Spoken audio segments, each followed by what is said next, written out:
rapido. Waflo, Waflo, c'est comment?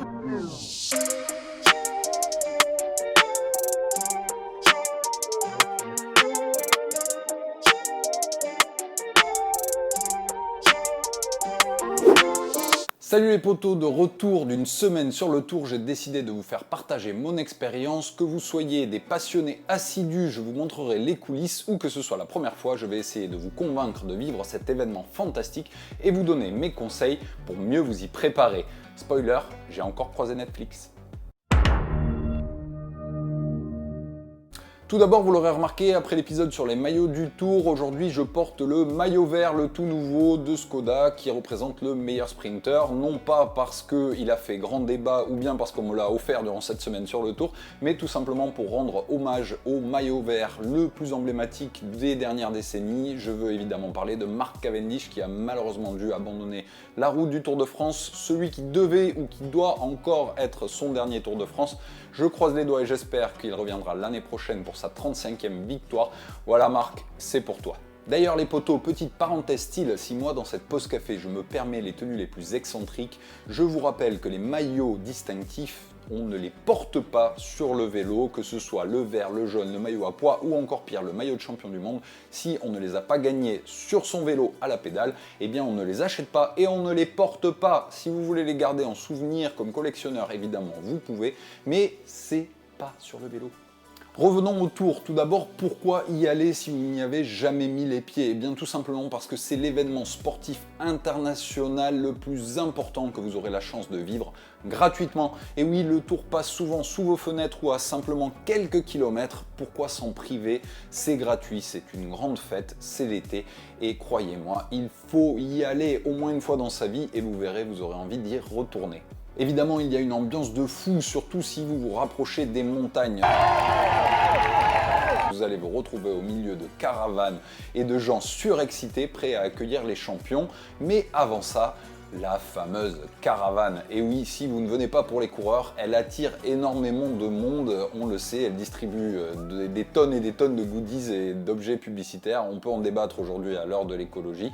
En tout cas, de plus en plus, vous offre des cadeaux qui sont fort utiles, à commencer par les bobs. Lorsqu'il fait très très chaud en été, eh bien ça devient une nécessité. Je vous conseille d'ailleurs de les emporter dès le départ avec vous, ce qui vous évitera de prendre un coup de soleil en attendant la caravane. Ce qui fait la transition sur comment se préparer. Et oui, on est en plein été, il peut faire très chaud, donc pensez à emporter avec vous de quoi vous hydrater et vous alimenter, parce que le Tour c'est une longue journée. En général, les routes sont fermées très tôt le matin, ce qui signifie qu'il faut se lever, se préparer à y aller en amont et attendre de longues heures parfois au soleil.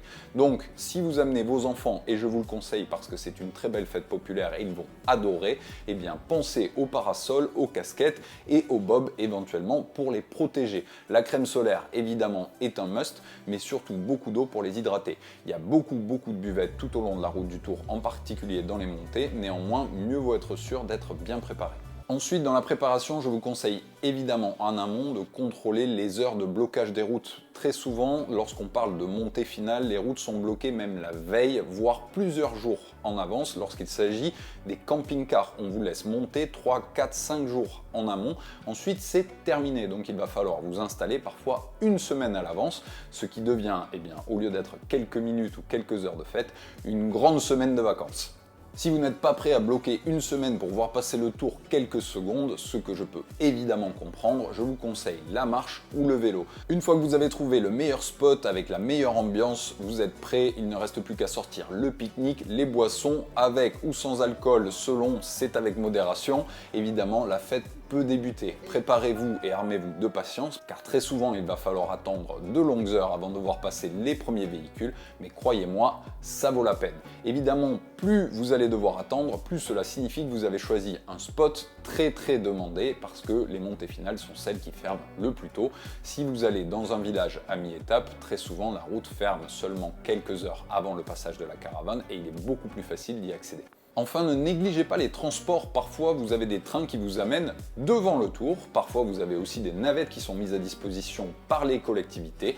Donc, renseignez-vous bien auprès de votre mairie. Une fois sur place, équipez le bob sur la tête, vous êtes prêts. Les coureurs ne vont pas tarder. Vous allez pouvoir assister à un spectacle magnifique dans une ambiance de fou. Néanmoins, attention à votre comportement pour votre sécurité et celle des coureurs que vous aimez tant. Respectez-les autant que vous les aimez et tout va bien se passer. On voit notamment dans les montées de nombreux spectateurs courir à côté des coureurs. Évitez parce que vous pouvez tomber et faire tomber avec vous le champion que vous aimez. Souvenez-vous qu'ils ont fait de très gros sacrifices pour en être là. Ce serait dommage de tout gâcher. Croyez-moi, le spectacle est déjà là si vous restez bien sur le bas-côté, prêt à les encourager. Surtout en montée, vous allez en voir passer pendant de longues minutes car il y a le groupe Eto qu'il va falloir attendre jusqu'au bout. Car oui, on ne redescend pas tant que la voiture balai n'est pas passée. On a vu malheureusement sur cette première semaine, sur la masse, toujours des comportements à éviter, avec notamment le plus débile, des clous sur la route, j'ai pas besoin de commenter. Quid des fumigènes et des confettis? C'est vrai que ça fait beau à la télé, je vous rappelle que les fumigènes sont interdits, même si d'un point de vue spectacle, c'est vrai que c'est joli. Surtout, gardez du bon sens. Lorsque Pogacar et Vingegaard passent en échappée, dites-vous que ces gars-là, ils sont full gaz et ils ont du mal à respirer, donc il est évident qu'on ne va pas leur rajouter un fumigène par le museau. Allez, si vous les gardez pour le groupe Eto avec des mecs qui sont tranquilles et vous les faites péter une fois qu'ils sont passés, ce sera sympa, ça met de l'ambiance et personne ne vous dira rien.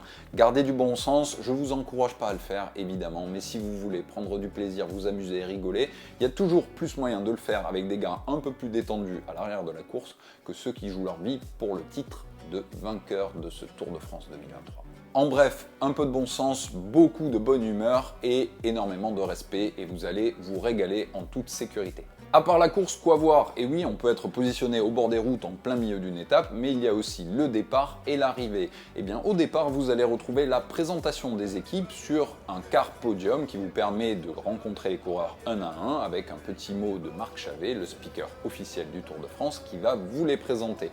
C'est un moment très sympa à vivre, en général les coureurs sont détendus, vous avez moyen de les croiser, prendre un selfie, et il y a également pour les plus privilégiés le village départ qui regroupe tout un tas de stands des partenaires du Tour de France. Mais pour ça, il faut être invité. Je vous rassure, l'essentiel n'est pas là. Si vous n'êtes pas invité, vous avez néanmoins accès au bus des équipes et au départ, que ce soit de la caravane ou des coureurs quelques minutes après. À l'arrivée, tout pareil, à la différence qu'en général, les coureurs sont un peu moins accessibles car pressés de rejoindre leur hôtel, en général assez éloigné pour l'étape du lendemain. Vous allez en revanche retrouver ce qu'on appelle la ZT, la zone technique où se retrouvent tous les médias pour les plus curieux d'entre vous. Vous n'y aurez pas accès, mais c'est intéressant de comprendre à quoi elle sert. Elle regroupe en général tous les cars régis pour les télés, tous les moyens techniques, également quelques studios. Et cette année, j'ai croisé l'équipe de Netflix qui a également son petit camion qui récupère toutes les images de la course jour après jour et fait un dérush quotidien de tout ce qu'ils ont l'occasion de filmer pour vous offrir l'année prochaine une nouvelle saison, évidemment, sur le Tour de France. On retrouve aussi à l'arrivée des cars VIP. En général, ils sont appelés Espace Tourmalet, Isoar, bref, des cols de légende. Je vous rassure, là aussi, comme au départ, l'essentiel n'est pas là. Vous pouvez rester derrière les barrières sans avoir accès aux petits fours. Vous pouvez très bien les amener et vous aurez droit au même spectacle. En général, si on traîne à l'arrivée, on peut également croiser certaines anciennes gloires du vélo qui sont souvent reconvertis en pilotes invités ou tout simplement dans l'organisation du Tour. Et oui, le vélo, c'est une grande famille et on ne vous oublie pas une fois la carrière terminée. Voilà les amis, j'espère vous avoir convaincu si vous n'avez jamais été sur le Tour de France. Si souvent c'est une question d'occasion et vous avez le parcours qui passe pas très loin de la maison, je vous encourage à y aller, voire même à prendre votre vélo, escalader une montée que vous ne connaissez pas encore. C'est l'occasion aussi de partir quelques jours en famille. Vous pouvez évidemment coupler. Il vous reste 2 belles semaines devant vous, voire même 3, parce qu'on n'oublie pas les femmes qui vont nous donner une ration de rab. Et en général, elles nous offrent aussi un très beau spectacle. Pour conclure cet épisode, n'oubliez pas de vous abonner, vous êtes toujours plus nombreux et je vous remercie, ça fait chaud au cœur. Il y a de nouveaux formats qui arrivent sur la chaîne avec notamment des défis et des longs formats. Je vous en dis pas plus, mais l'été est propice au tournage, vous vous en doutez. Et puis dites-moi en commentaire quels sont vos plus beaux souvenirs du Tour de France, voire même les étapes que vous préparez. Allez, des bisous les potos, on se retrouve très bientôt.